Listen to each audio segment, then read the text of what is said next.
he did a lot of innovative things. He had a ship called, most of it was underwater. He built a diving bell and he put it underwater and some men lived in it for 30 days, down 300 feet.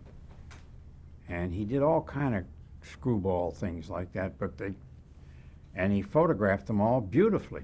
We didn't have to do any of it. He did it all. I didn't trust him, but he was very good at what he did. He wanted control of everything, and Grosvenor wouldn't let him have control. So I had to stop him twice. And he sent me a whole bunch of footage I didn't understand, and I kept wiring him, come to the United States immediately. And he never showed up. So I got in a plane and went to Paris, and I went to his office.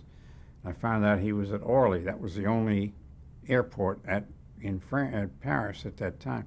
And I walked up behind him and I said, either you're coming home with me now, or you're going to be sued and it'll be in every paper in the world. He said, okay, let's go home. So he came home and he worked with me for a month and we put it together and it turned out to be a charmer. But I never went, he went to ABC.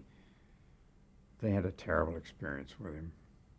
But he left us and went to ABC. He wanted money, money, money, money all the time.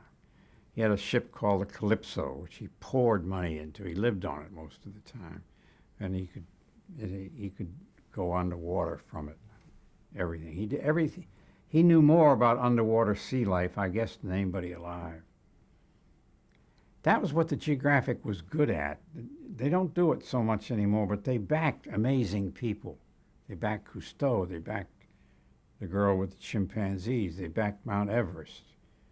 I don't know what other titles you got there, but we had people that, the Craigheads, the kids I grew up with, they're the ones that put microphones around grizzlies and tracked them for a whole year and, just changed the whole emphasis and the whole thought of how grizzlies lived. They went in caves and stayed there for 6 months. Well, they got up and wandered around during that time. It was incredible, the things they found out. So all of it was backed by Geographic money. The Geographic had tons of money then. They don't anymore. I didn't spend it all, but they did.